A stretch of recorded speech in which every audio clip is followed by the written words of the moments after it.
بسم الله الرحمن الرحيم.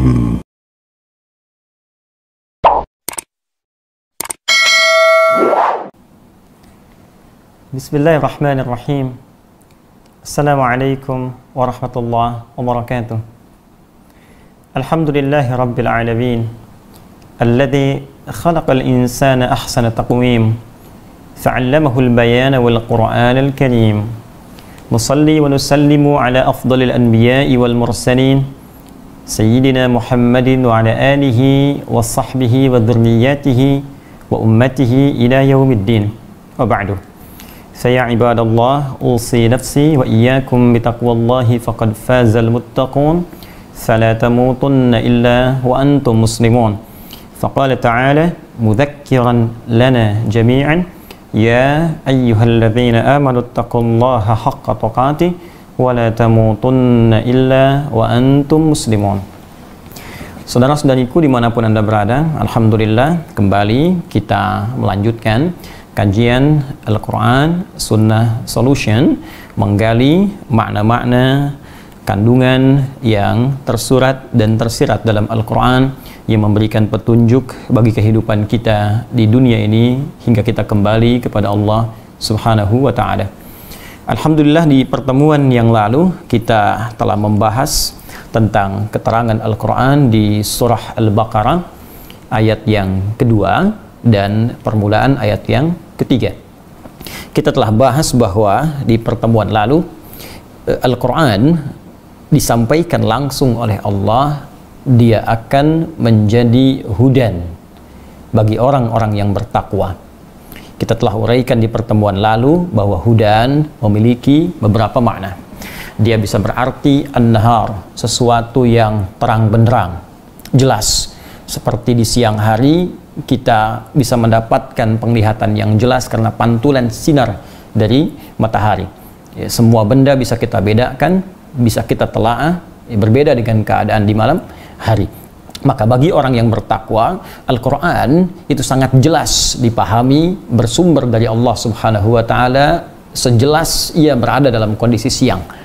Karena itu orang bertakwa tidak pernah ragu tentang kandungan Al-Quran, tidak meragukan ia bersumber dari Allah Subhanahu wa Ta'ala. Hudan juga bisa berarti jalan keselamatan. Hudan juga bisa berarti jalan kemudahan. Hudan bisa berarti jalan kebahagiaan. Hudan bisa berarti petunjuk yang memudahkan segala urusan.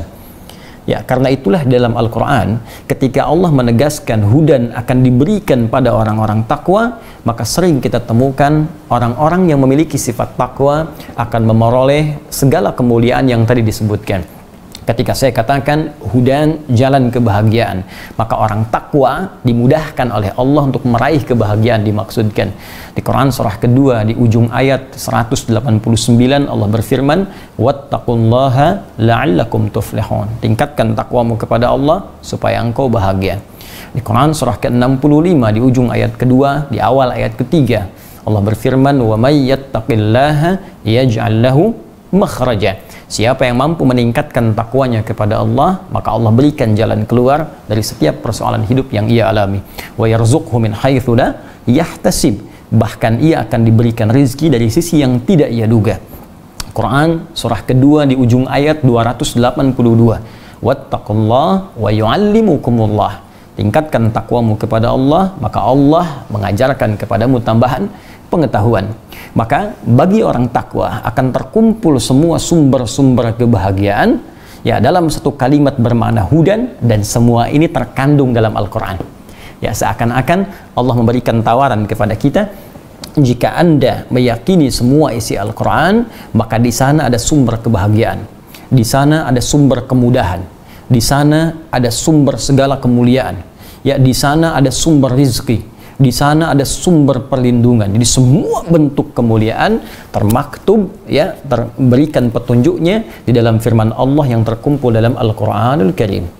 Ya, karena itulah ketika Allah menurunkan Al-Quran di kalangan masyarakat jahiliyah, ini kalimat ini sering saya ungkapkan. Ya, Allah tidak menurunkan tongkatnya Nabi Musa ya pada umatnya Muhammad SAW pada masa jahiliyah, bukan mu'jizatnya Nabi Isa alaihi salam, tapi diturunkan Al-Quran ya, dan bukan di Romawi yang sudah maju, bukan di Persia yang sudah unggul, tapi diturunkan di kalangan masyarakat yang jauh dari peradaban, jauh dari nilai-nilai kemuliaan, ya, sulit untuk mendapatkan etika di dalamnya, jauh dari kata moralitas. Namun ketika diturunkan Al-Quran dan diyakini, diamalkan isinya, maka berubahlah masyarakat jahiliyah menjadi khairu ummah. Ya, kebahagiaan didapatkan di sana, kemuliaan didapatkan di sana, ketawaduan didapatkan di sana, dan nyaris semua nilai-nilai kemuliaan, kenikmatan yang bisa diraih di muka bumi didapatkan oleh umat pada saat itu dengan barakah Al-Quran. Ya, karena itulah kemudian ketika Allah menawarkan semua kemuliaan ini akan diberikan pada orang takwa, maka sudah barang tentu setiap manusia akan bertanya, bagaimana saya bisa menjadi orang takwa itu? Ya, ilustrasinya begini. Kalau saya sampaikan kepada Anda bisa mendapatkan kebahagiaan, kenyamanan hidup, kelapangan dalam beraktivitas kalau Anda bisa menjadi A misalnya. Lalu saya tawarkan kepada Anda, mau nggak jadi A ini? Supaya Anda bisa bahagia, bisa kaya, bisa nyaman, bisa tenteram. Ya, setiap orang yang cerdas dan berfungsi akalnya, dia pasti akan mengatakan, saya mau menjadi A itu. Saya pengen bahagia hidupnya, saya pengen kaya, saya pengen senang, saya ingin bahagia, saya ingin mudah hidupnya. Nah, maka bahasa paling gampang ya kata Allah, jika Anda ingin mendapatkan semua itu, maka jadi orang takwa dan dapatkan petunjuk dalam Al-Quran. Karena itulah ketika Anda sebelum bertanya kepada Allah bagaimana caranya menjadi orang takwa, maka Allah lebih dulu menjabarkan kepada kita tahapan-tahapan menjadi orang takwa yang dimaksudkan. Maka di pertemuan yang lalu telah kita bahas bagian pertama, alladzina yu'minuna bil ghaib. Ya. Di awal ayat ketiga Allah sampaikan ciri orang takwa yang pertama, alladzina. Saya sampaikan di pertemuan yang lalu bahwa kata alladzina ismun mausulun yadullu ala jam'il jam'iyah, ya, huruf sambung menunjuk pada seluruh objek tanpa batas. Ya, di kalimatnya alladzina, ya, disebutkan 1080 kali dalam Al-Quran. Ya, disebutkan 1080 kali dalam Al-Quran. Jika Anda temukan kalimat ini alladzina, ya, secara singkat ini konjungsi yang menjelaskan kalimat sebelumnya tapi menunjukkan objek yang tanpa batas. Jadi kalau kita kaitkan dengan ayat yang kedua, Allah menyampaikan hudal lil muttaqin, Anda bertanya siapa orang takwa itu, maka dijelaskanlah, disambungkan, konjungsi menyambungkan, disambungkan di awal ayat ketiga ini, alladzina, orang-orang takwa itu. Nah, tapi karena sifat ini di ilmu nahwu, ya, tidak punya batas, ya, artinya dia bisa mencakup pada laki-laki. Ya, ingat beda ketika kita katakan alladzina dengan allati. Ya, allati khusus untuk perempuan saja. Tapi kalau alladzina dia bisa mencakup laki-laki, bisa mencakup perempuan. Kalau bersatu antara alladzina dengan allati, maka muncul takhsis. Alladzina untuk laki-laki, allati untuk perempuan. Tapi ketika allatinya hilang, disebutkan alladzina saja, maka dia mencakup laki-laki dan perempuan. Ya, demikian cara memahaminya. Karena itu ketika Anda mendapatkan ayat puasa misalnya, insya Allah dalam kisaran waktu tidak lama, 8 hari ke depan, yang bersamaan dengan 24 April, insya Allah jika tidak ada perubahan, kita masuk 1 Ramadan. Ya, bagaimana dalil yang mewajibkan kita menunaikan puasa Ramadan itu? Di Al-Baqarah ayat 183. Allah berfirman, ya ayyuhalladzina amanu. Ya, hai orang-orang yang telah beriman. Karena kalimatnya menggunakan alladzina, maka perintah untuk puasa itu dicakup pada ayat ini bagi semua orang beriman. Kutiba alaikumussyam, baik engkau laki-laki, engkau perempuan, engkau tua, engkau muda, sepanjang mukallaf sudah baligh dan memenuhi syarat-syarat dan rukun-rukun untuk menunaikan ibadah puasa, maka sah kewajiban itu berlaku bagi Anda. Ya, karena itu saya ingin katakan sekali lagi, ketika disebutkan kalimat alladzina, maka dia mencakup untuk laki-laki, untuk perempuan, melewati sekat-sekat batas sosial, apakah kaya, apakah cukup, ya, apakah tua ataukah muda, Seperti tadi, lelaki kah, perempuan kah, semua terbuka. Ini menunjukkan bahwa dengan sifat kasih Allah Subhanahu wa Ta'ala, semua dibuka oleh Allah. Ya, seakan Allah ingin mengatakan, aku buka peluang takwa untuk semua hambaku. Ayo, sehingga kita tidak punya alasan untuk mengatakan, ya Allah, saya nggak punya kesempatan. Bukan, kata Allah, saya berikan kesempatannya. Kenapa engkau tidak mengambilnya? Ya, jadi di awal mula deklarasi yang Allah sampaikan lewat firman-Nya ini, kata Allah, jika Anda ingin bahagia, jika Anda ingin tenang, jika ingin mudah rezekinya, jika ingin dapatkan solusi dari setiap persoalan, jadi orang takwa, dapatkan petunjuk dalam Quran.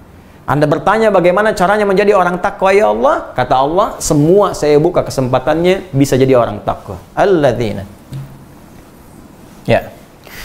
Kemudian telah kita uraikan di pertemuan yang lalu, siapa orang-orang ini yang berusaha menjadi bagian dari orang takwa, maka dia menempuh, kata Al-Quran, tahap yang pertama, alladzina yu'minuna bil ghaib. Saya mohon izin detilkan untuk dituliskan kembali apa yang telah coba kita uraikan ya di pertemuan yang lalu. Saya tulis di sini ya, yu'minuna bil ghaib.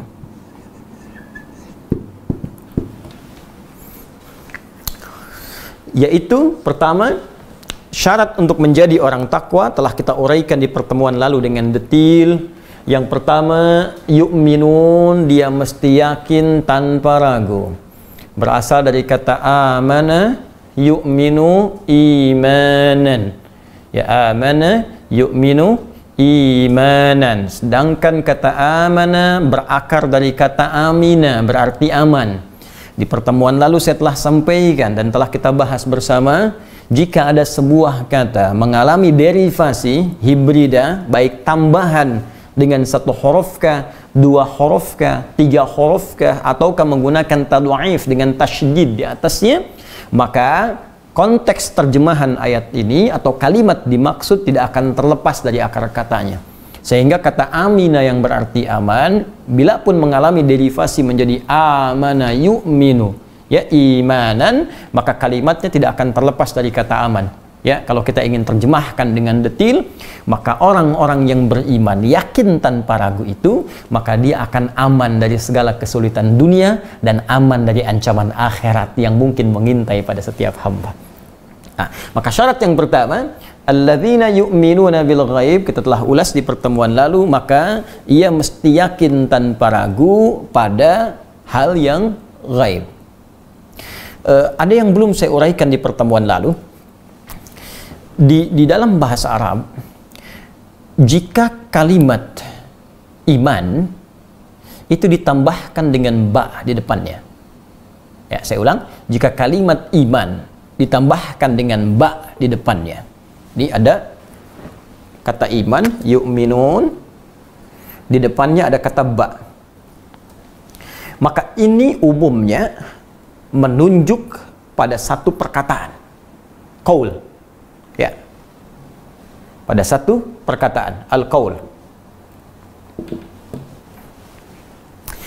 Tapi jika kalimat atau huruf ba-nya hilang, ya, kata iman saja, dan biasanya berbentuk ya subjek, ya, biasanya berbentuk kata benda, ya, subjeknya isim fa'ilnya, kata bendanya mukmin, amana yu'minu mukmin. Ya, mu'min seperti ini.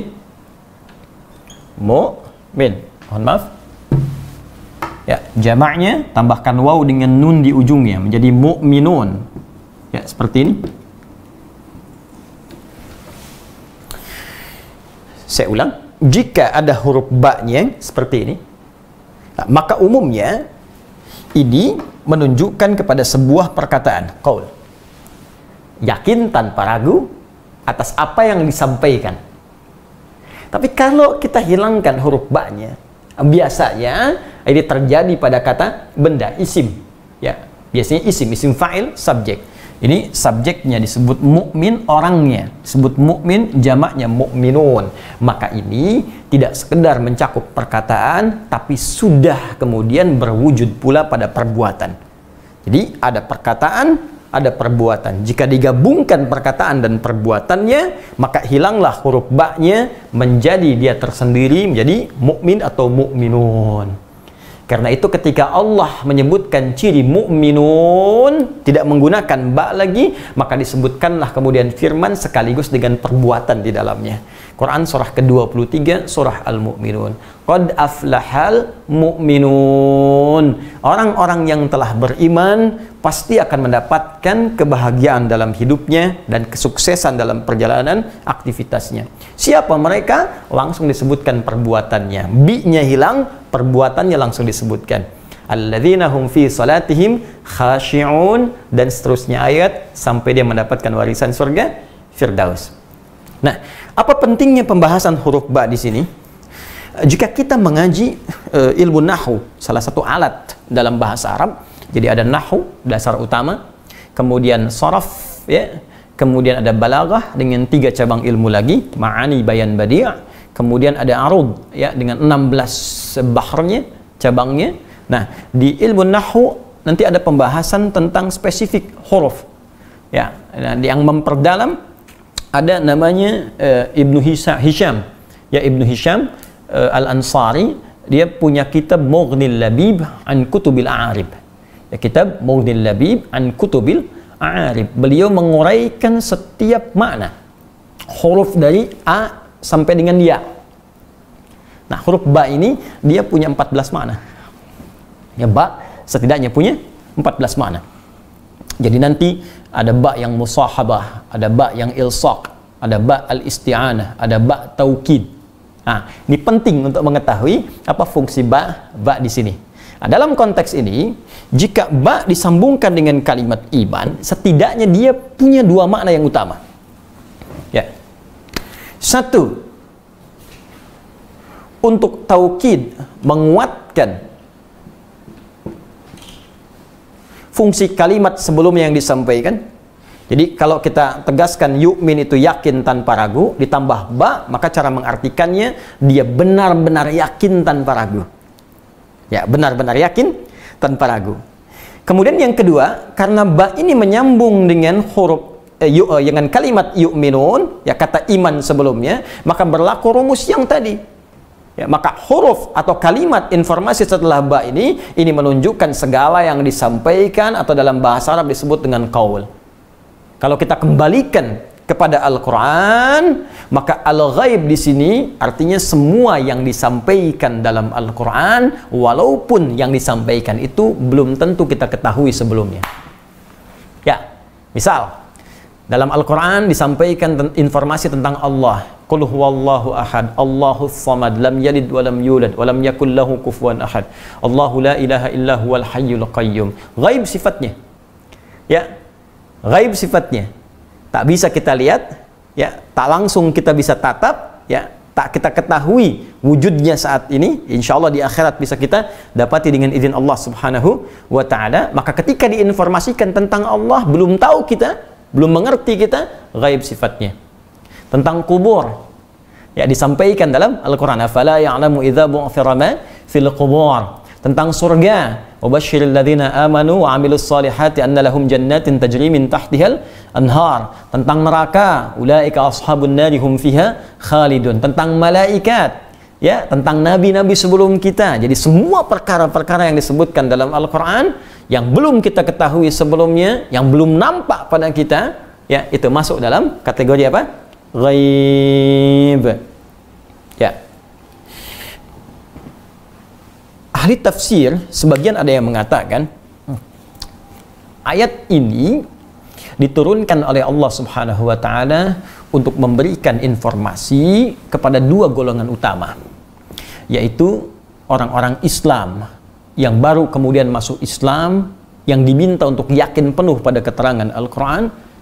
Kemudian yang kedua, golongan-golongan ahli kitab, ya, yang telah mendapatkan informasi-informasi tentang Nabi Sallallahu Alaihi Wasallam, yang diminta oleh Allah untuk yakin pada apa yang disampaikan pada Nabi Sallallahu Alaihi Wasallam berupa informasi ghaib yang ada dalam Al-Quran.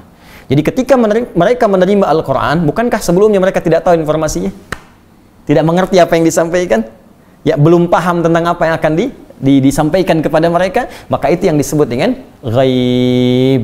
Jadi kalau kita kembalikan ke sini secara singkat, al-ghaib maknanya di sini ada yang mengartikan semua yang diinformasikan dalam Al-Quran, baik tentang Allah dengan segala sifat ketuhanan, rububiyahnya, asma dan sifatnya, baik tentang surga, tentang neraka, tentang alam kubur, dan seluruh informasi yang disampaikan oleh Allah Subhanahu wa Ta'ala. Secara singkat, kalau ingin mudah kita pahami, maka ciri orang takwa, dia yakin tanpa ragu terhadap seluruh yang disampaikan dalam Al-Quranil Karim. Syarat pertama. Nah, jadi kalau panjang lebar tadi saya terangkan, sebetulnya makna singkatnya begini. Kalau Anda mau jadi orang takwa, yakin dulu pada semua yang disampaikan oleh Nabi Muhammad SAW dari wahyu berupa Al-Quran. Jangan ragu. Nah, kalau pemahaman terbaliknya, maaf sekali, kalau mau berinteraksi dengan Al-Quran, jangan pernah ragu. Apapun yang disampaikan oleh Quran, yakin. Saya ulang ya, apapun yang disampaikan oleh Al-Quran, yakin. Maka ini makna pertamanya. Ya, jadi kalau Anda ingin menjadi orang takwa, ingin mendapatkan petunjuk dari Al-Quran, maka yakini semua apa yang disampaikan dalam Al-Quran, baik berupa informasi, perintah, ataupun larangan. Ya, jelas sampai di sini? Nah, ini bagian yang pertama. Jadi kita bacakan kembali. Maka ciri orang takwa yang pertama, alladzina yu'minuna bil ghaib. Ciri yang pertama, dia yakin terhadap semua apa yang disampaikan dalam Al-Quran, walaupun belum tampak kepadanya, walaupun belum tahu pengetahuannya, walaupun dia belum mengerti isinya, maka dia yakin tanpa ragu terhadap semua apa yang disampaikan dalam isi Al-Quran Al-Karim. Baik, ini bagian yang pertama. Yakin tanpa ragu.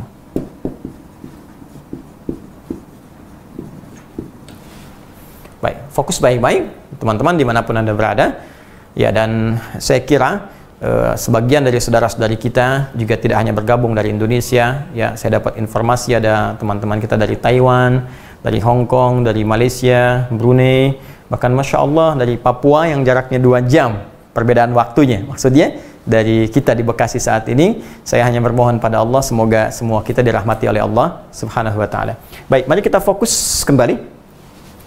Pertama, jika Anda ingin menjadi orang takwa yang mendapat petunjuk dari semua isi Al-Quran, maka syarat pertama, Anda mesti yakin pada semua isi Al-Quran tanpa ragu. Baik. 2, kita teruskan. Kata iman, yakin, maka dia akan masuk pada satu wilayah, satu kaidah. Setiap keyakinan itu pasti akan bersumber dari hati. Jadi semua yang disebut yakin itu pasti sumbernya ada dalam hati. Sedangkan semua yang bersumber dari hati itu selalu butuh pembuktian. Karena sifat hati itu dia tidak bisa mengungkapkan. Hati tak bisa mengekspresikan. Jadi kalau Anda ingin mengungkapkan apa yang ada dalam hati, maka Anda mesti ucapkan lewat lisan. Jika Anda ingin mengungkapkan, mengekspresikan apa yang ada dalam jiwa, maka Anda mesti ekspresikan dengan seluruh anggota tubuh Anda. Bukankah orang yang bahagia diekspresikan dengan senyumnya? Hati yang bahagia hanya wajahnya yang nampak tersenyum. Ya, keadaan marah, tangannya yang kemudian berekspresi, kakinya berekspresi, jalannya bisa terlihat. Maka suasana dalam hati itu, semua yang ada dalam hati, maka wilayahnya akan diekspresikan oleh seluruh anggota tubuh kita. Entah itu lisan, entah itu di wajah, entah itu dari ujung kepala sampai dengan ujung kaki kita. Ini semua wilayah hati itu sifatnya butuh pembuktian. Nah, saya ambil contoh begini, cinta. Cinta itu kan hati. Ya, dari mata turun ke hati. Nah, kalau sudah masuk hati, butuh pembuktian. Apa pembuktiannya? Nah, maka nikah bagian dari pembuktian. Makanya saya sering katakan, jangan mau kalau ada orang mengatakan, aku mencintaimu, tapi sekedar diucapkan di lisan, tapi tidak dibuktikan lewat perbuatan. Yang perbuatannya itu yang disebutkan dengan akad nikah. Tuliskan namamu di buku nikah kita. Ya, tuliskan namaku di buku nikah kita. Itu baru namanya cinta. Nah, iman itu pun masuk wilayah hati. Ya, karena yakin tanpa ragu di mana? Di hati. Karena dia masuk wilayah hati, maka iman butuh pembuktian. Ya, apa pembuktiannya?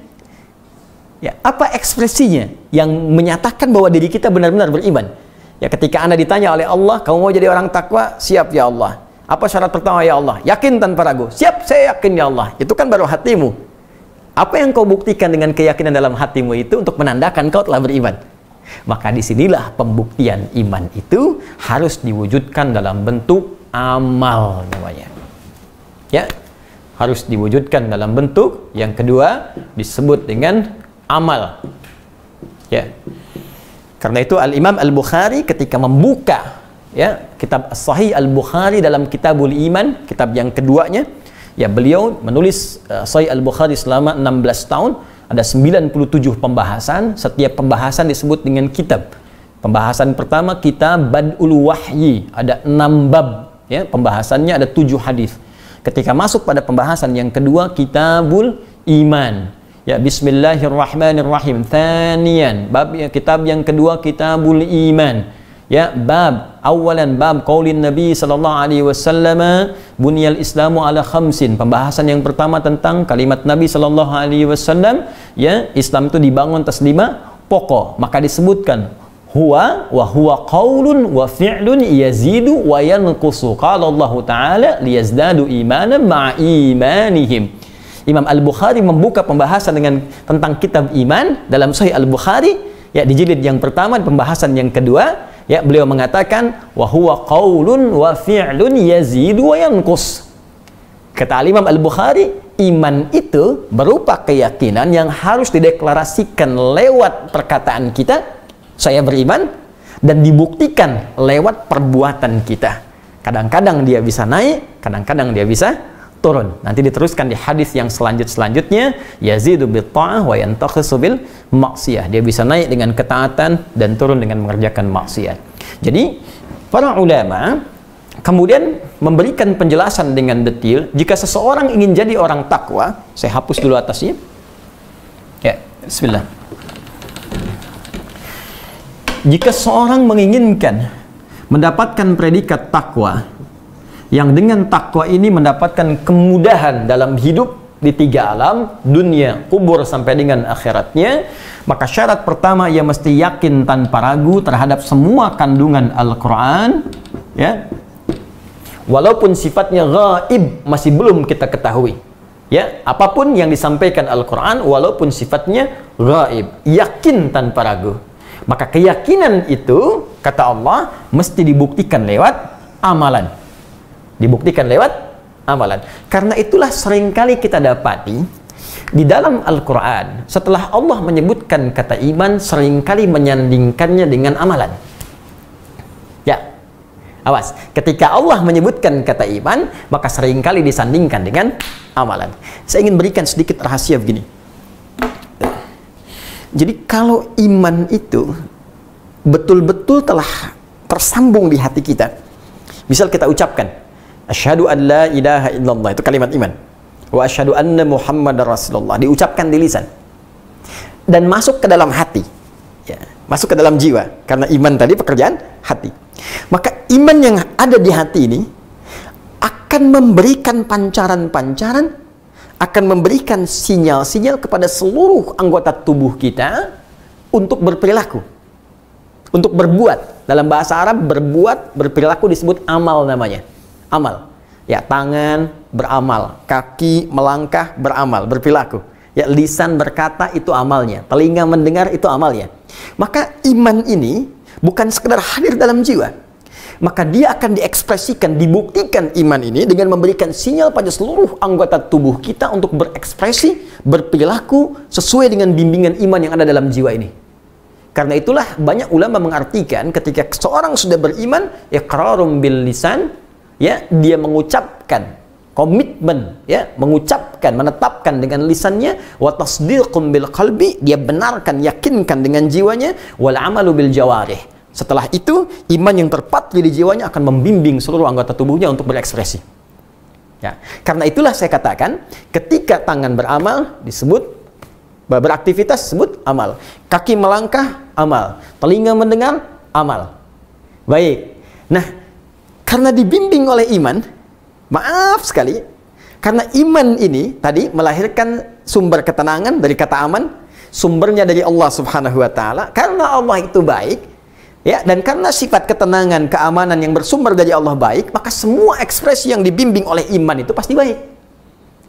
Karena itulah semua pekerjaan yang dikerjakan oleh tangan ketika dibimbing oleh iman, iman bimbing tangan, iman bimbing lisan, iman bimbing telinga, iman bimbing ujung kaki, maka semua tubuh yang dibimbing oleh iman pasti akan mengerjakan perbuatan-perbuatan yang baik.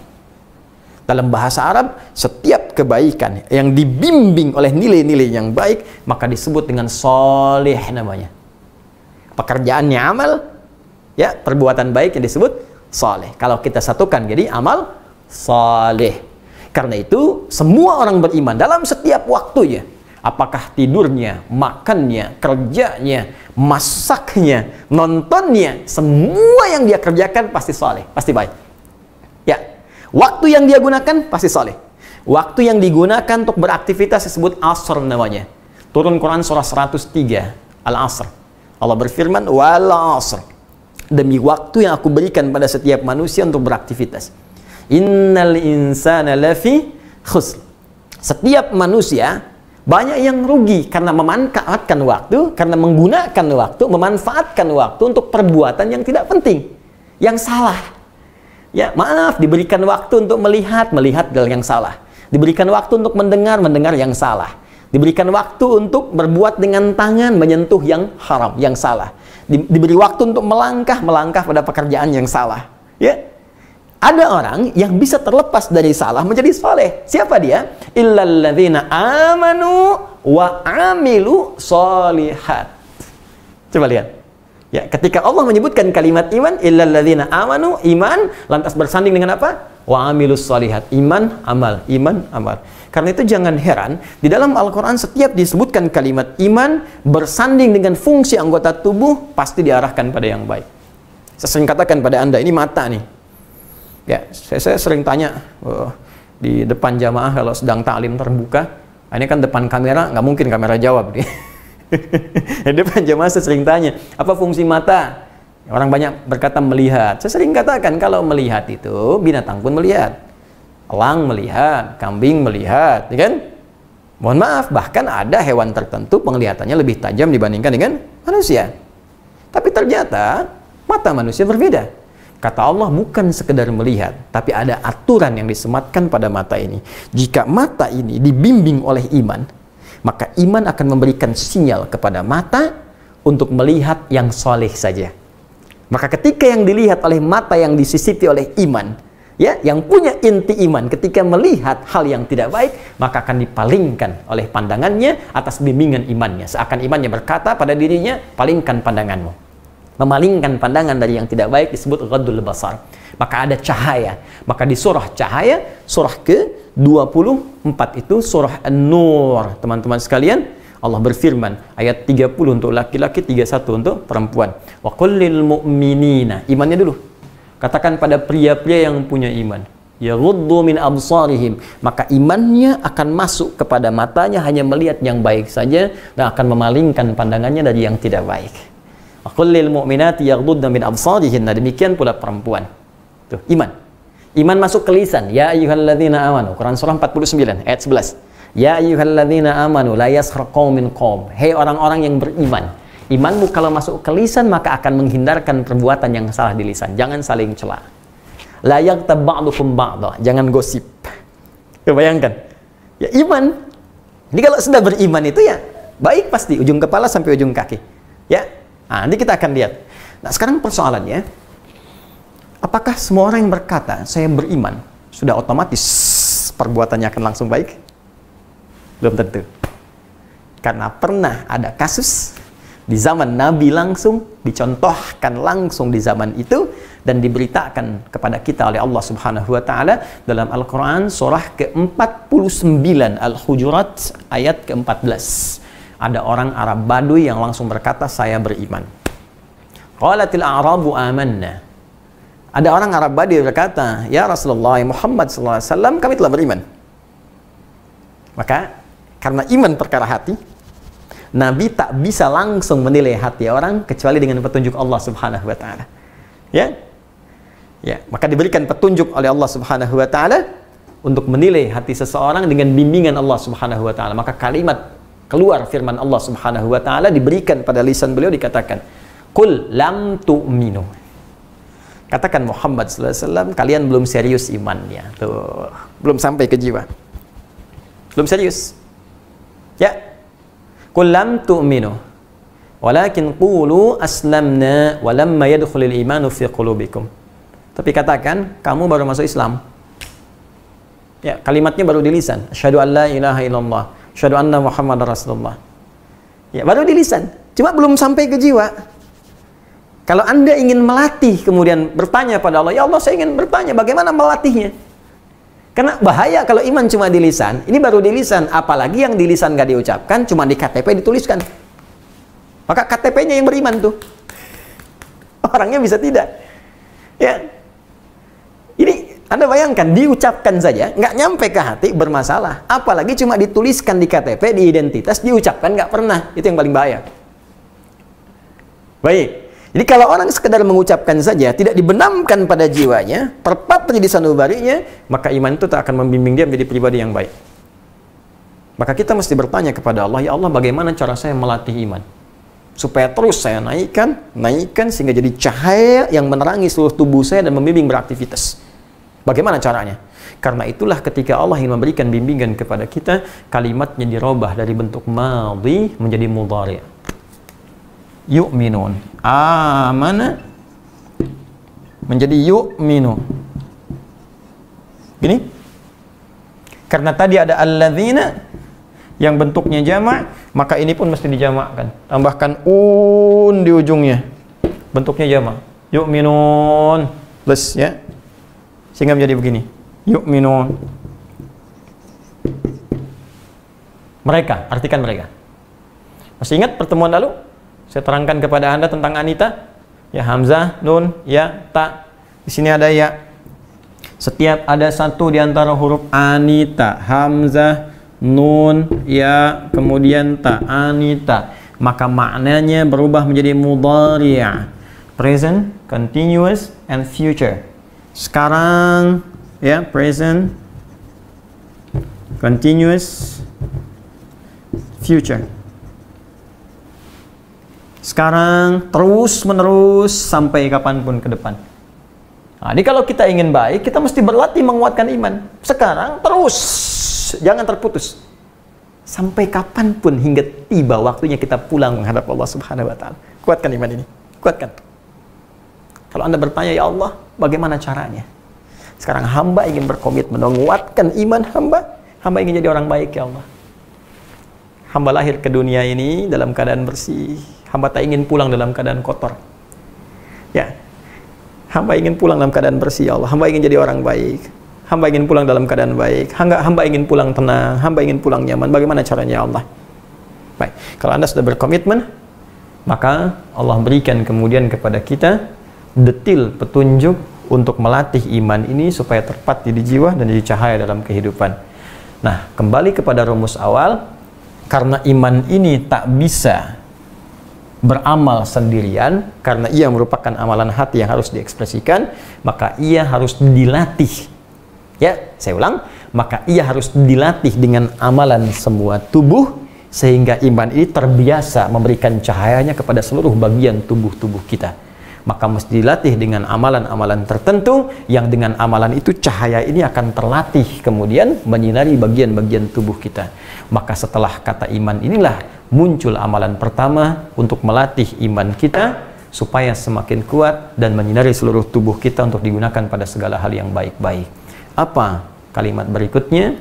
Alladzina yu'minuna bil ghaib wa yuqimunas shalah wa yuqimunas salata wa mimma razaqnahum yunfiqun. Baik. Nah, tarik nafas dulu sampai sini. Bisa paham insyaallah ya? Baik, saya simpulkan dulu. 1. Jika Anda ingin mendapatkan manfaat dari Al-Quran yang memberikan petunjuk pada kemudahan hidup, entah dalam pekerjaan, rizki, rumah tangga, atau bahkan hidup setelah kehidupan kita di dunia ini, tentang alam kubur, ya, tentang akhirat yang semua sifatnya masih gaib dan misteri, maka jadilah orang takwa. Untuk menjadi orang takwa itu, pertama, Anda mesti yakin tanpa ragu pada semua yang difirmankan Allah dalam Al-Quran tentang petunjuk kehidupan kita. Yang kedua, untuk mewujudkan keyakinan itu, karena iman, yakin tanpa ragu adalah amalan dari hati, maka mesti dibuktikan lewat amalan seluruh tubuh kita atau yang disebut dengan jawarih. Maka iman ini mesti dilatih untuk menyebar cahayanya kepada tangan, kepada mata, kepada telinga, kepada hidung kita, lisan kita, sampai ujung kaki kita. Maka dia butuh latihan amalan untuk mewujudkan pancaran semua itu. Seperti halnya Anda punya sinyal, maka mesti dilatih bagaimana sinyal itu bisa menyebar dalam setiap keadaan, tempat, waktu, dan hal-hal yang Anda bisa kerjakan dalam kehidupan. Maka caranya, bukankah Anda mesti bergerak? Di sini tidak ada sinyal, bukankah Anda bergerak? Bukankah Anda beraktivitas untuk mendapatkan sinyal-sinyal itu? Maka untuk mendapatkan gambaran dari itu, Allah memberikan kita latihan amalan untuk bisa menguatkan keimanan kita dan menjadi pribadi takwa. Amalan yang pertama, ya, wa yuqimunas shalah. Allahu akbar. Saya sarankan kepada Anda untuk mengikuti setiap tahapan yang saya sampaikan, ya, dengan fokus dan juga teliti. Karena setiap apa yang saya uraikan itu insya Allah akan terkait berkelindan dengan uraian-uraian berikutnya. Dan boleh jadi ada ayat-ayat yang saya sampaikan yang akan dengan izin Allah menafsirkan ayat-ayat yang kita uraikan. Jadi tahapan pertama Al-Quran kita tafsirkan dengan Al-Quran lagi berdasar petunjuk dari ulama-ulama kita sebelumnya. Kemudian tafsirkan dengan Al-Hadis atau As-Sunnah An-Nabawiyah. Baru kemudian kita masuk kepada qaul para ulama, baik itu ijma', qiyas, dan kalimat-kalimat yang lainnya. Saya coba izin untuk menghapus ini sejenak untuk kita menuliskan kalimat amalan pertamanya. Bismillah. Amalan yang pertama, wa yuqimunas shalah. Saya mohon izin tuliskan. Ya. Wa yuqimunas shalah. Baik, kurang lebih seperti ini. Wa yuqimunas shalah. Satu. Ini amalan pertama. Wawunya wawu ataf, ya, ataf atau ma'iyah, mengikutkan hukum pada sebelumnya. Ya, jadi kalau ini kita terjemahkan kurang lebih demikian. Jika Anda ingin menjadi orang takwa, ayat kedua, maka syarat pertama mesti beriman tanpa ragu, dan ini diikutkan pada ini, dan sertai kuatkan iman Anda dengan mengerjakan amalan berikut. Demikian cara menerjemahkannya. Yuqimuna, dan menyempurnakan atau menegakkan. Ya, perhatikan kalimatnya. Berasal dari alladzina tadi karena menunjuk kepada banyak, maka setelahnya unnya ikut. Yu'minuna, ikut karena ada kalimat ini. Ya, maka karena sebelumnya yu'minuna, ini pun ikut yuqimuna. Ya, secara singkat kalau Anda menemukan kalimat di ujungnya, maka artinya jamak. Artikan mereka. Kalau ada ya, artikan mereka. Kalau ada ta, artikan kalian. Ya, sifatnya jamak. As-salata, salat. Amalan yang pertama, salat. Nah, Masya Allah. Pelan-pelan. Nah, jadi kalau kita tadi katakan hudan, takwa, jalan kebahagiaan. Hudan, takwa, jalan kesuksesan. Hudan, takwa, jalan untuk memudahkan rezeki. Nah, maka bagaimana mendapatkannya? Yakin pada Al-Quran, beramal. Apa amalan pertamanya? Salat.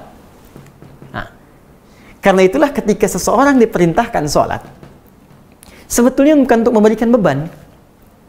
Kalau orang mengerti, ya, bahwa perintah salat itu adalah pembuka jalan kebahagiaan, pembuka jalan kesuksesan, pembuka jalan penguat iman, pasti demi Allah saya katakan semua orang berbondong-bondong mengerjakan sholat. Nah, persoalan besar kita sekarang, orang tidak mengerti kenapa mesti sholat. Yang dipahami kewajiban, tapi tidak dijelaskan kenapa sholat itu menjadi wajib. Ingat, tidak pernah ada prinsip dalam syariat kita, dalam fikih, ya, kecuali jika sesuatu diwajibkan, pasti ada manfaat di dalamnya. Jika dilarang atau diharamkan, pasti ada keburukan di dalamnya. Pasti itu. Makanan haram, minuman haram, pasti buruk. Karena kalau baik, mustahil haram. Mustahil. Ya. Anda silahkan rinci misalnya, makanan-makanan yang diharamkan dalam Islam, daging tertentu, hewan tertentu, itu pasti ada madaratnya. Sebaliknya, jika sesuatu ada yang diwajibkan, pasti ada manfaat untuk kita. Jadi manfaatnya kembali ke kita. Allah nggak butuh dengan sholat kita. Semuka langit dan bumi tidak ruku dan sujud kepada Allah, tidak akan menurunkan status Allah sebagai Rabbul Alamin. Kita yang butuh. Nah, supaya lebih paham, saya buat persamaan begini. Ya, saya buat persamaan. Untuk memudahkan sekali ya, supaya mudah dipahaminya. Nah, ini saya tutup dulu sebentar. Teman-teman fokus ini. Ini saya tuliskan tadi ya. Nah, ini. Di sini ada hudan. Bagi orang takwa. Ya. Di sini kandungannya bahagia,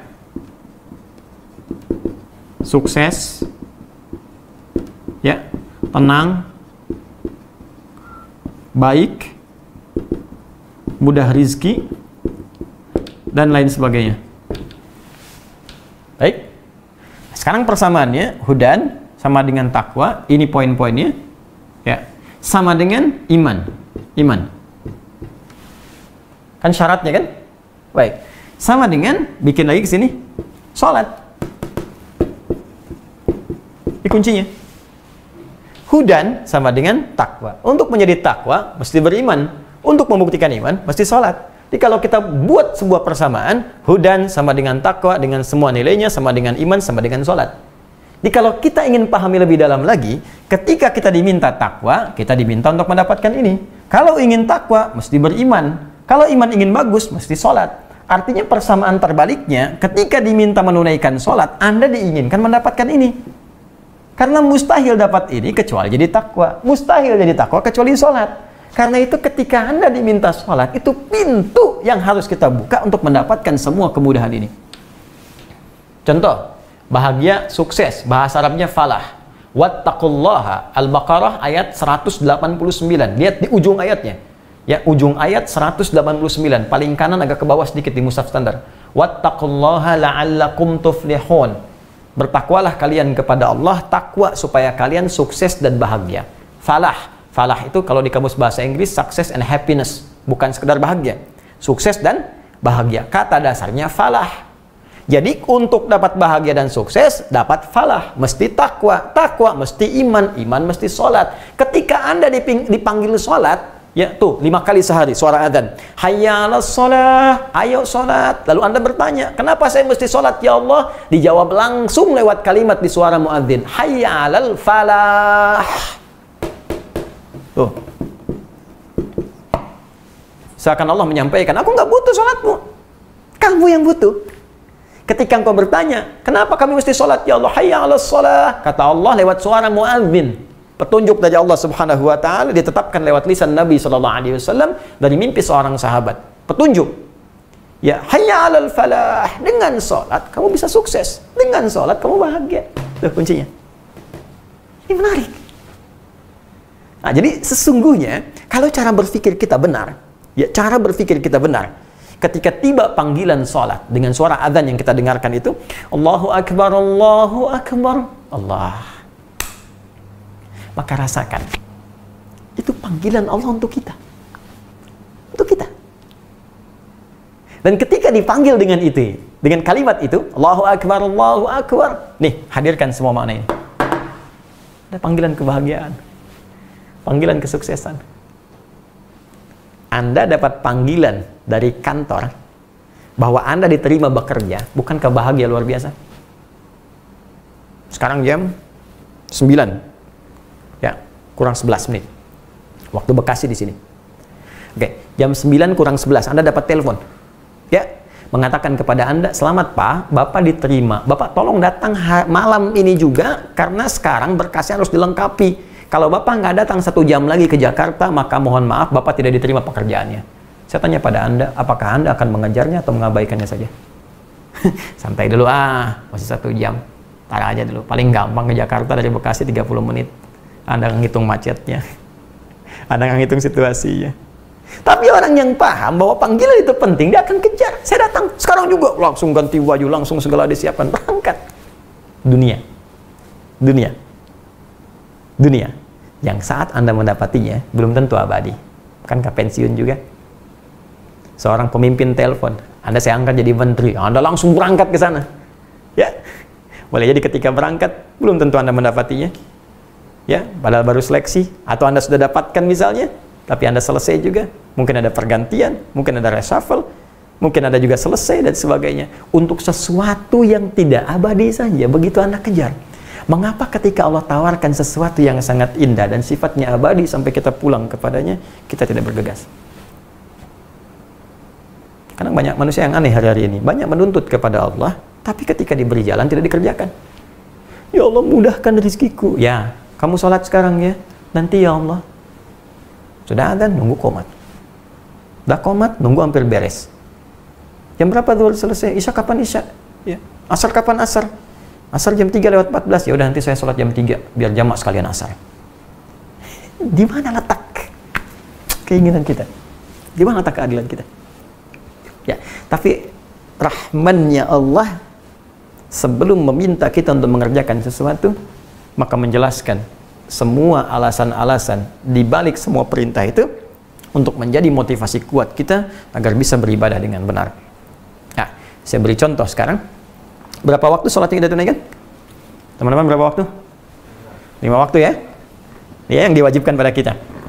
Subuh, zuhur, asar, maghrib, isya. Hafalkan. Ini nomornya nih, online-nya. Ya, online-nya nih, online dengan Allah lewat sholat kita. Ada 5 waktu. 24, 4, 3, 4. 24, 4, 3, 4. Subuh 2, zuhur 4, asar 4, maghrib 3, isya 4. Oke. 5 waktu kita diminta sholat. Sekarang kita lihat bagaimana keterangan dalam Al-Quran yang langsung disampaikan Allah tentang manfaat sholat ini.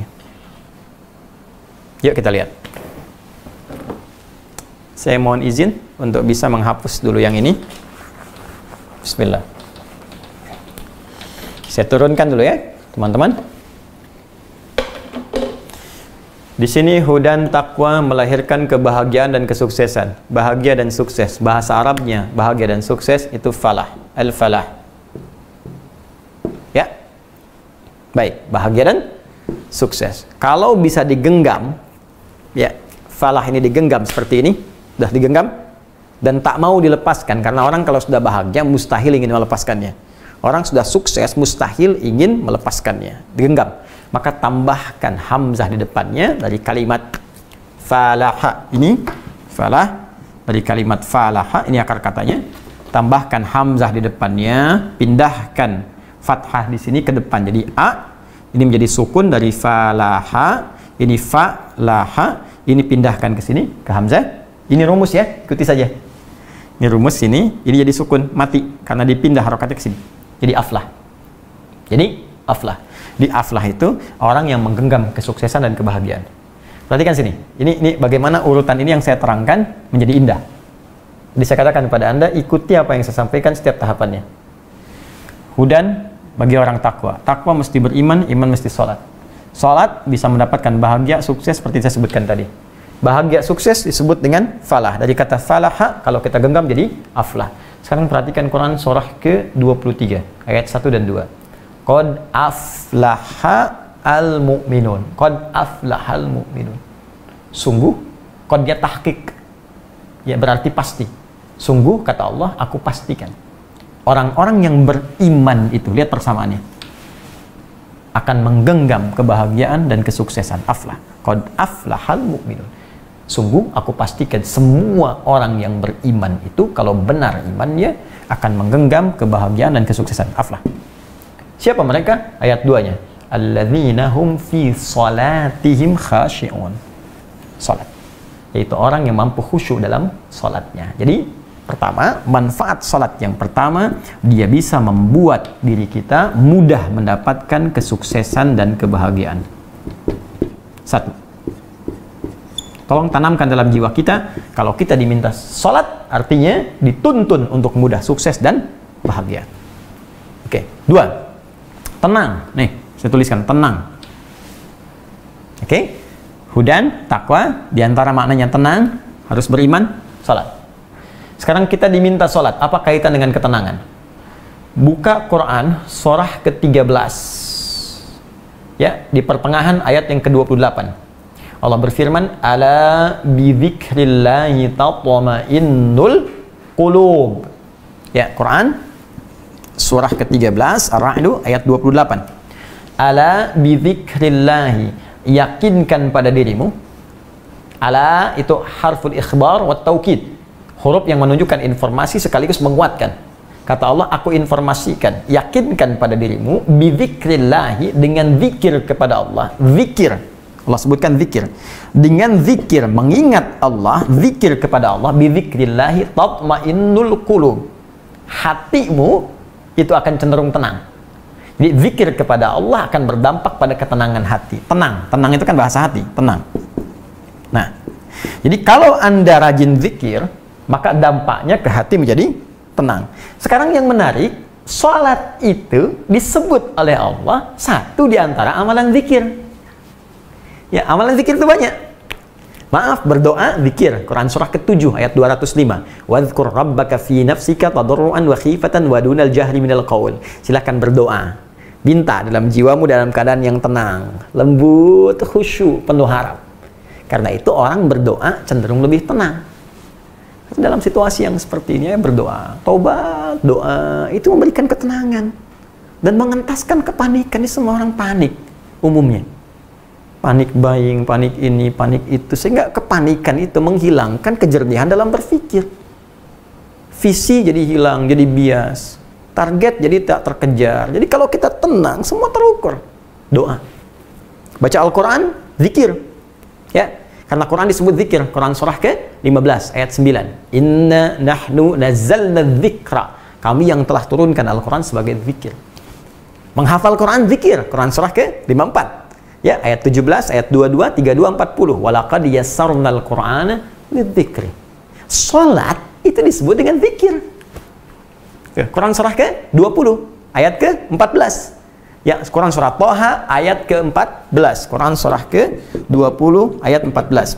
Innani anallahu la ilaha illa ana fa'budni. Kata Allah, ini gambaran dari firman-Nya kepada Nabi Musa alaihissalam, innani anallahu la ilaha illa ana fa'budni.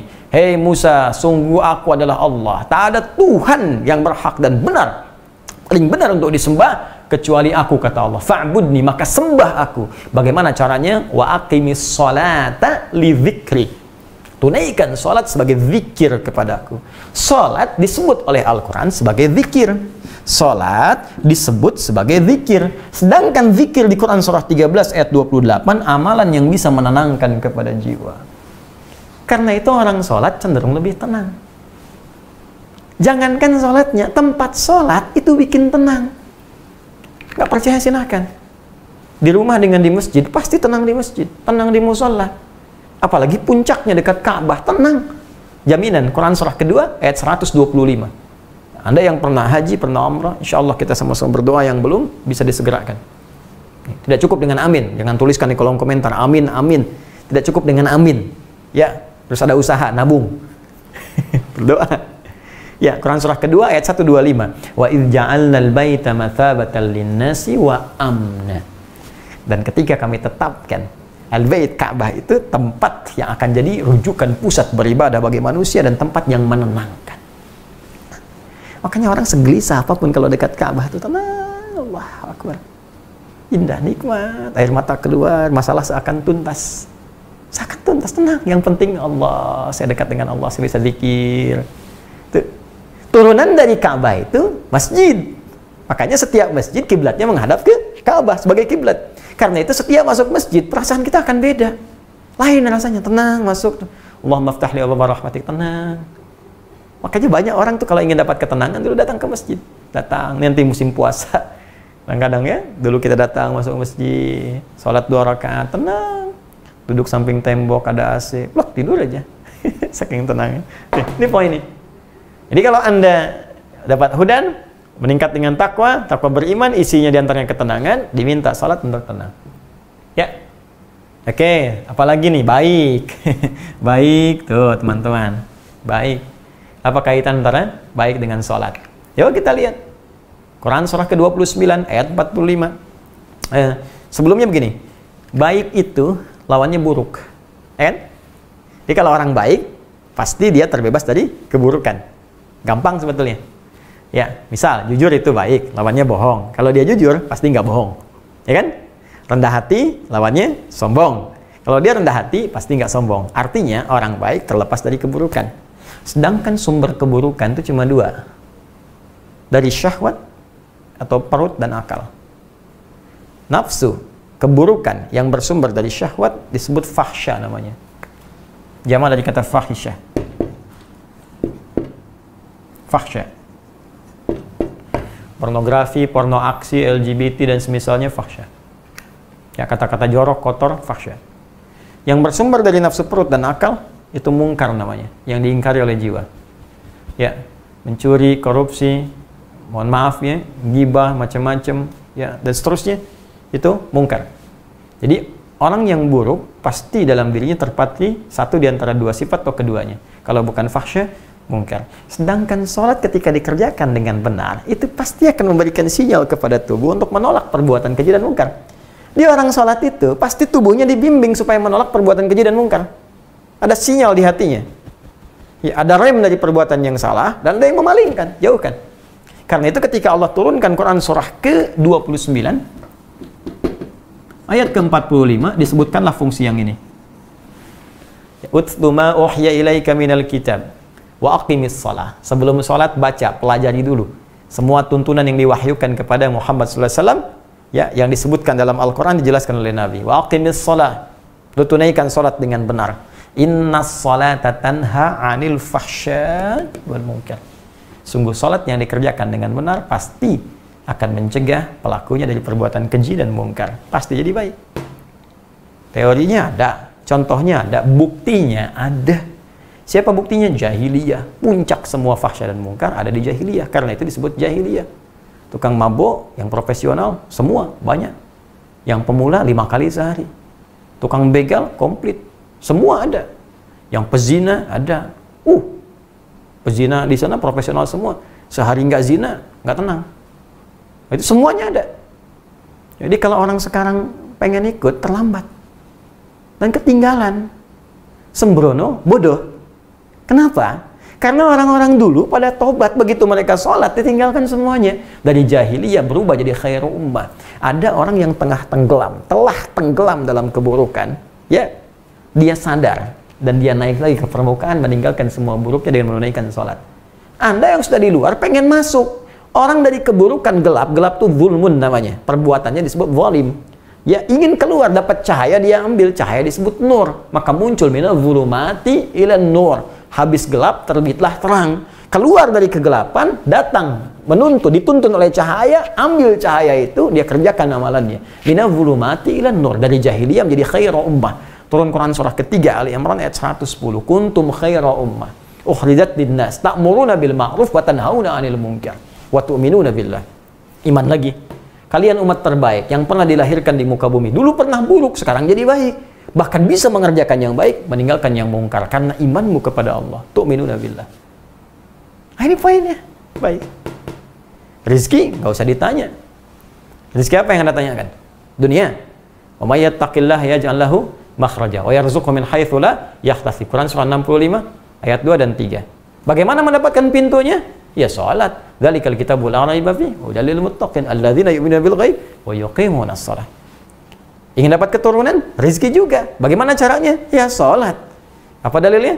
Quran surah ke-3 Ali Imran ayat 38 sampai 39. Bukankah Nabi Zakaria pernah berusaha untuk mendapatkan keturunan, ikhtiar, belum dapat, sampai rambut memutih, fisik letih, apa yang dikerjakan? Salat. Coba lihat ayatnya. Hunalika da'a Zakaria rabbah, qala rabbi habli min ladunka dzurriyyatan thayyibah innaka sami'ud du'a. Di mihrab itulah Nabi Zakaria berdoa. Doanya seperti apa? Salat. Minta dalam salatnya kepada Allah sambil berdiri, minta. Ya Allah, semua mengatakan aku nggak mungkin punya keturunan.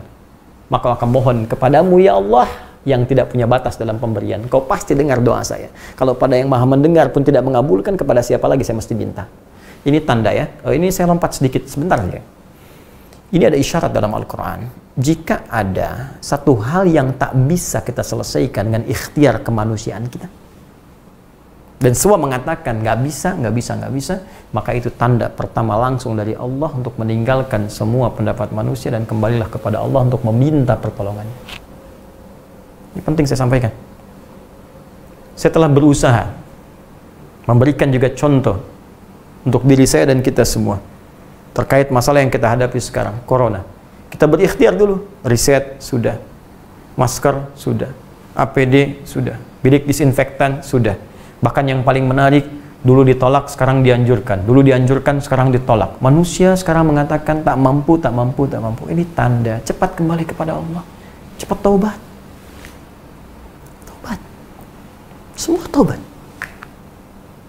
Maka saya mengajak kepada kalangan teman-teman semua, khususnya saudara-saudariku sebangsa setanah air, terkhusus yang muslim, ya, ayo semua bangun malam, minta sama Allah, taubat. Pasti ada perilaku yang keliru, pasti ada banyak yang salah. Silahkan, Anda mau sehebat apa lagi? Banyak negara-negara yang pemimpinnya mengatakan corona tenang saja, ya, kita punya solusinya di bulan April. Nah, adidaya semacam Amerika mengatakan April akan selesai, rupanya kemudian kena juga, yang lain kena juga. Jadi sangat menarik dan mutasinya sangat tinggi. Dulu saya kira dari hewan ke manusia, manusia ke manusia. Sekarang sudah manusia ke binatang. Anda bayangkan, dari binatang ke binatang, binatang ke manusia, ya, dari manusia ke manusia, dari manusia ke binatang. Ya, ini sesuatu yang menjadikan kita mesti berpikir, kita mesti kembali kepada Allah. Jangan anggap remeh, jangan anggap ringan. Ya, ini kadang Allahu Akbar. Kita ini konsepnya ada semua. Kita negara Pancasila dasarnya. Pancasila pertama ketuhanan yang Maha Esa. Ya, turunan dari itu semua adalah ibadah, bahkan dijamin negara. Negara menjamin kemerdekaan tiap-tiap penduduk untuk memeluk agamanya masing-masing dan beribadah menurut agama dan kepercayaannya itu pada pasal 29 ayat kedua. Jaminan sudah ada, keterangan di kitab-kitab Al-Quran ada, petunjuk sudah ada. Kenapa nggak kita lakukan? Dan yang paling menarik, kita yakin Allah yang Maha Kuasa, kita yakin Allah yang punya solusi, kita yakin Allah punya jalan keluar, kita yakin Allah sumber rezeki, sumber segalanya. Kenapa kita nggak berserah diri? Mau sampai kapan kemudian kita ingin menangkahkan bahwa kita bisa mengatasi semua ini tanpa kebersamaan dari petunjuk Allah Subhanahu wa Ta'ala? Saya kembalikan sini. Ya, jadi Nabi Zakaria minta dalam sholat. Dari mana taunya sholat? Ayat 39-nya. Ali Imran ayat 39. Fanadathul malaikatu wa huwa qaimun yusalli fil mihrab. Annallahu yubashshiruka bi Yahya. Saat berdoa itulah, begitu selesai doanya, turun malaikat menyampaikan Allah mengabulkan doa Anda, diberi kabar gembira akan punya anak langsung, namanya dari Allah diberikan, namanya Yahya. Kapan itu terjadi? Qaimun yusalli fil mihrab, sedang sholat di mihrabnya. Diberikan kabar gembira akan dapat rizki berupa keturunan. Tuh. Karena itu salat bukan ibadah yang menyendiri dikerjakan oleh umatnya Nabi Muhammad SAW saja, tidak. Semua nabi sebelum kita, bahkan dengan umatnya, mereka salat. Tadi Nabi Zakaria, Quran surah ketiga ayat 38 sampai 39. Nabi Isa, Yesus, Mesiah, Nabi, beliau salat. Quran surah ke-19 Maryam ayat 31 sampai 33-nya. Kemudian Nabi Musa salat. Ya, Quran surah ke-20 ayat ke-14. Nabi Ismail alaihissalam ya salat. Quran surah ke-19 ayat 55, bahkan meminta keluarganya salat. Wa kana ya'muru ahlahu bis-shalah. Semua salat. Kalau Anda urutkan dari Nabi Muhammad sampai ke atas Nabi Adam, semua salat. Salat. Ya, Anda bisa bayangkan para nabi saja yang maksum, nabi maksum dijaga dari maksiat masih sholat. Anda nabi bukan, rasul bukan, maksiat nggak bebas. Ya, kadang-kadang aneh. Mohon maaf sekali, mohon maaf. Lahir saripatinya dari tanah, tinggal nginjak tanah, beraktivitas di atas tanah, pulang-pulang kembali ke tanah. Kenapa pengen punya sifat langit? Ya, kadang-kadang aneh gitu. Kita yang nggak bebas dari maksiat malah menjauh dari sholat, sedangkan sholat diberikan sebagai solusi. Karena itulah secara singkat, jika dipanggil untuk menunaikan sholat, maka bayangkan semua ini. Allahu Akbar, ya Allah, saya dipanggil, Allah manggil saya nih. Allah manggil saya. Oh, Anda dipanggil pejabat tinggi aja sudah senang. Saya dipanggil Allah. Bayangkan begitu, ya Allah manggil saya. Setelah itu rasakan, ya Allah, ada panggilan kebahagiaan, panggilan kesuksesan. Ya Allah, panggilan kemudahan rezeki, panggilan solusi. Itu yang harus dihadirkan di benak kita. Kalau ini yang kita tanamkan di anak-anak kita, sesuai dengan masa pertumbuhannya, tanamkan ke anak kita yang paling kecil. Allahu Akbar, Mas, suara apa ini? Adzan, sayang. Adzan itu apa? Panggilan sholat, supaya kamu nanti dikasih sayang oleh Allah. Allah kasih kita rezeki, ada nanti punya mainan lagi. Ya, ayah disehatkan, ibu disehatkan, terus nanti dapat ini, dapat itu. Ya, akan kejar. Ya, hadirkan suasana bahagia untuk menikmati sholat yang diperintahkan, bukan sekedar sebagai kewajiban, tapi sebagai kebutuhan kita untuk mendapatkan limpahan rahmat yang dijanjikan. Pertanyaannya, apakah semua orang yang sholat bisa mendapatkan janji ini? Jawabannya belum tentu. Kalau sholatnya tidak seperti yang diinginkan dan ditunjukkan oleh Allah, serta dicontohkan Rasulullah SAW. Karena itulah ketika Allah menyebutkan kalimat sholat, kalimatnya tidak berdiri sendiri. Mudah bagi Allah mengatakan, yu'minuna bil ghaib wa yusallun.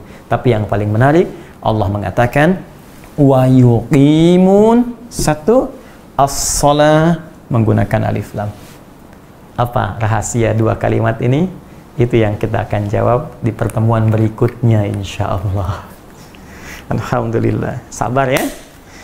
Pelan-pelan kita satu huruf tapi paham. Ya, satu kalimat tapi mengerti, itu lebih baik dibandingkan satu ayat, satu juz atau sekian banyak tapi sulit dipahami dan tidak mudah mengamalkan. Itu tidak diinginkan. Baik, ini yang pertama. Jadi teman-teman sekalian, kita simpulkan bahwa Al-Quran akan menjadi hudan dengan segala turunan maknanya bagi orang yang bertakwa. Sedangkan orang-orang takwa akan dimulai tahapannya dengan menghadirkan keyakinan tanpa ragu pada semua informasi yang disampaikan dalam Al-Quran, sekalipun sifatnya masih gaib. Apakah tentang sang pencipta Allah Subhanahu wa Ta'ala, ataukah malaikat-malaikatnya, rasulnya, alam kuburnya, akhiratnya, atau bahkan aktivitas di dunia ini yang belum kita dapatkan pengetahuannya dengan jelas. Yakin tanpa ragu, dan keyakinan itu sifat amalan hati yang tak mungkin bisa diketahui kecuali lewat amalan. Karena itulah diperintahkan oleh Allah kita mengerjakan amalan-amalan tertentu untuk melatih keimanan dalam jiwa, sehingga ia bisa bergerak menjadi pancaran cahaya yang membimbing tubuh kita untuk beraktivitas baik dalam kehidupan, sehingga mendapatkan turunan rahmat yang dijanjikan. Itu yang kita dapatkan, dan amalan pertama adalah sholat. Dan sholat seperti apa yang diperintahkan oleh Allah, dicontohkan Rasulullah, itu yang coba kita akan gali di pertemuan berikutnya. Saya izin menyampaikan informasi bahwa alhamdulillah kita tetap berikhtiar, ya, khususnya sebelum Ramadan ini. Semoga Allah Subhanahu wa Ta'ala berkenan mengangkat COVID-19 atau Corona yang sekarang sedang mewabah. Kita sama-sama berdoa. Saya mengajak memperbanyak taubat kepada Allah, istighfar. Kita ingin Ramadan kita hidup dengan ibadah yang semarak kembali, di masjid-masjid kita isi, ya. Jangan, mohon maaf sekali, jangan menyimpulkan sesuatu yang masih jauh dulu. Kita boleh berusaha, boleh memprediksikan sesuatu, ya, boleh merencanakan, tapi memastikan tidak. Berserah diri kepada Allah, tawakal. Tawakal itu amalan juga. Ya, tawakal, kita ikhtiar, sandingkan dengan tawakal. Bertobat, minta sama Allah, berdoa dengan baik, ya, kemudian dengan penuh harap, khusyuk kita minta. Allah akan turunkan yang terbaik untuk kita, apapun keputusan yang telah Allah tetapkan. Kemudian yang kedua, dalam itu pun kita berikhtiar untuk bisa menyelesaikan sebab-sebab, ya. Sebab dalam bahasa Arab beda dalam bahasa Indonesia, ya. Jadi ada musabbib, ada musabbab, ada sabab, itu lain. Ya, musabbib yang menetapkan, musabbab yang ditunjuk atau objeknya, sebab itu akibat yang terkait di dalamnya. Misal, ya, seorang berjalan di tengah jalan kemudian tertabrak mobil, meninggal. Ya, musabbib yang mewafatkan dia Allah Subhanahu wa Ta'ala sesuai dengan ajalnya. Musabbab yang diwafatkan orang itu. Sebabnya apa? Dia salah berjalan di tengah jalan. Kalau ajalnya tetap saja meninggal sesuai dengan ajal, tapi sebabnya, akibatnya karena perbuatan dia. Itu yang kita pelajari. Maka dari situ jangan berjalan di tengah jalan. Ya, baik. buka puasa misalnya, kamu buka di mana tadi? Di jalan. Jangan, di jalan kan banyak mobil ya. Buka di tempat-tempat yang tenang gitu kan, yang baik dan sebagainya. Oke, itu yang kita ambil. Nah sekarang karena ada COVID-19 ini banyak dampak ya, asbab yang terkait dengannya yang kita coba ikhtiarkan bersama untuk memudahkan. Kami di Quantum Akhir Institute menginisiasi berdirinya Amin ya, Amin Ansor Muhajirin, spirit yang diambil dari kisah kehidupan, perjalanan hidup sebagai petunjuk ya dari Nabi SAW untuk kita semua. Ketika Nabi ke Yathrib sebelum menjadi Al-Madinah Al-Munawwarah, itu keadaannya sangat sulit, tidak mudah. Bahkan para sahabat yang hijrah dari Mekah ke Madinah meninggalkan semua yang dipunya sehingga datang ke Madinah dengan segala kebutuhan yang ingin didapatkan. Maka mereka yang hijrah disebut muhajirin dengan segala hal yang belum didapatkan. Orang yang menerima disebut dengan ansor karena sifat baik mereka yang mau menolong dan berbagi. Ya, maka apa yang dibagi oleh mereka? Yang kurang makanan langsung diberi makanan, yang kurang pakaian diberi pakaian, yang tak punya tempat tinggal kemudian bahkan diberikan tempat untuk dia bisa tinggal dan beraktivitas. Spirit itu yang akan kita ambil, walaupun bukan dalam suasana hijrah, tapi kita bisa ambil spiritnya, berhijrah dari keadaan yang kurang baik jadi lebih baik. Maka kita buat Amin Ansor Muhajirin. Teman-teman bisa masuk ke amin.quantumakhyar.com ya, amin.quantumakhyar.com. Di situ nanti kita ada program ingin mengambil spirit ini. Jadi kita membuat beberapa hal. Alhamdulillah sudah kita eksekusi. Ini dari teman-teman juga masukan-masukan. Mulanya kita coba atasi dari kami dan teman-teman terdekat, tapi ada banyak yang ingin berkontribusi. Kami buat ini, ada program untuk APD. Alhamdulillah, ini mohon izin sekali, kami tidak buat sembarangan, ada riset. Ada tim risetnya, ini risetnya serius. Kayak bikin APD misalnya, ini nggak sembarangan. Ini ada uji dulu, dari Kemenkes dulu kami ikuti, ada balainya. Sehingga keluar nanti kelayakan. Ini kain yang layaknya ini, hazmatnya yang ini. Nah ini insya Allah yang warna ini kami sudah punya sertifikasi uji kelayakannya. Kemudian juga ada face shield. Ini sudah kami bagi. Jadi apa yang ada di kami yang bisa didapatkan itu langsung nanti diproduksi ya oleh partner kita dengan segala keterbatasan yang kita punya. Yang ada langsung kami kirimkan. Ketika Anda di situ ada kolom kan, ada donasi, ada pengajuan. Nah ini yang sudah mengajukan ada 17 ya, 17 rumah sakit dan puskesmas. Alhamdulillah tadi pagi sudah saya kontrol, semua sudah terkirim. Jadi teman-teman ada yang mengirim dari Solok, dari Riau, ya, dari Lombok, Majalengka, Jember, dan seterusnya. Ya, Oku ini sudah dikirim. Mudah-mudahan dalam waktu dekat bisa sampai. Tapi mohon izin karena kita bagi dengan beberapa yang lain, mungkin apa yang kita ada itu yang bisa kita bagi. Mungkin ada yang 10, ada yang kurang dari itu, atau mungkin yang lain banyak sesuai dengan kebutuhan masing-masing. Mudah-mudahan bisa tercukupi. Ya, adapun teman-teman yang masih mengajukan, nggak apa-apa disampaikan dulu, nanti begitu ada barang, kami langsung packing, hari itu juga kami kirimkan. Ya, dengan izin Allah Subhanahu wa Ta'ala. Nah, ini tidak diperjualbelikan. Ya, tidak diperjualbelikan. Kemudian yang lainnya juga kami siapkan, dan mohon izin teman-teman, apa yang sampai saat ini, sampai hari Jumat, donasi yang terkumpul, khususnya untuk yang sembako, saya mohon izin, itu semua akan kita arahkan dulu untuk kepentingan saudara-saudari kita yang ada di Malaysia. Warga Indonesia yang ada di Malaysia, karena saya dapat kabar kesulitannya luar biasa. Di sini kita bisa saling berbagi, di sana mungkin terbatas. Jadi nanti sampai Jumat saja program untuk sembako, kemudian masker, karena masker insya Allah kita bisa tangani sendiri. Ya, kita untuk sembako khususnya kita arahkan, kami akan transferkan saudara-saudariku yang ada di Malaysia, ya, warga negara Indonesia. Saya tidak bisa berbuat banyak, ya, tapi mungkin ada sedikit yang nanti kami akan kirimkan di hari Jumat. Mudah-mudahan bisa bersama Anda semua. Dan saya menyeru kepada warga Indonesia, teman-teman sekalian yang punya kemampuan lebih, yang Allah titipkan tentunya dan akan dihisab di hari kiamat nanti, baik di wilayah Malaysia ataupun di Amerika yang saya juga dengar kondisinya juga butuh mendapatkan perhatian. Saya mohon sebagai seorang muslim, iman kita sekarang kita fungsikan, semua harta kita akan dihisab. Ayo rangkul saudara-saudari kita yang sekarang kita diuji untuk berbagi dengan mereka, ya, sebelum itu Allah pindahkan kepada orang lain supaya hisab kita ringan.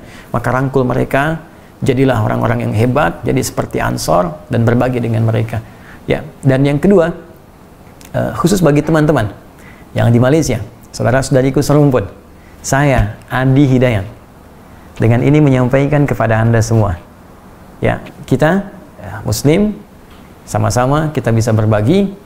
Bagi Anda, satu warga Malaysia yang bisa, ya menjadikan teman Indonesianya untuk bisa berbagi.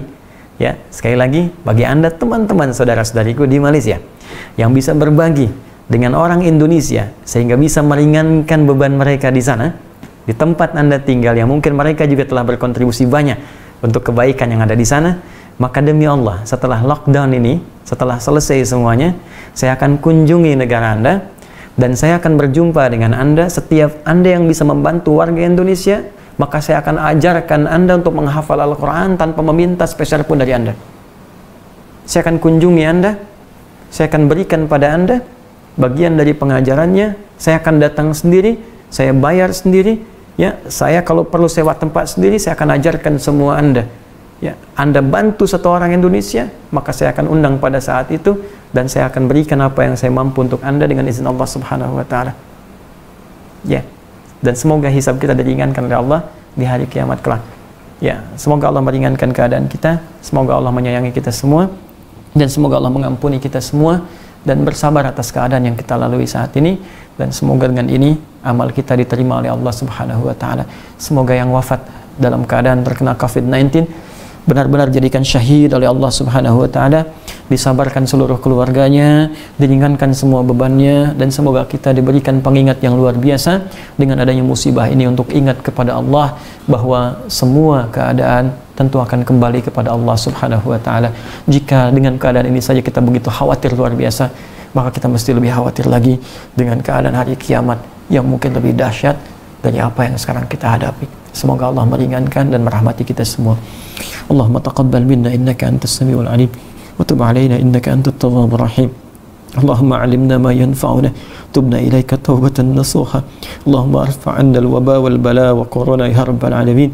Allahumma arfa' 'anna al-waba wal bala khasatan corona ya arhamar rahimin. Allahumma arfa' 'anna al-waba wal bala khasatan corona ya rabbal alamin. Allahumma ij'alna min ahli al-Qur'an waj'alil Qur'ana sahiban lana fid dunya wa syafi'an lana fil akhirati ya arhamar rahimin. Allahumma rabbana atina fid dunya hasanah بفضلك سبحان ربك رب العزة عما يصفون وسلام على المرسلين وآخر دعوانا سبحانك اللهم وبحمدك أشهد أن لا إله إلا أنت نستغفرك وأتوب إليك آتنا في الدنيا حسنة وفي الآخرة حسنة وقنا عذاب النار وآخر دعوانا أن الحمد لله رب العالمين. Terima kasih teman-teman, berjumpa di lain kesempatan. Assalamualaikum warahmatullahi wabarakatuh.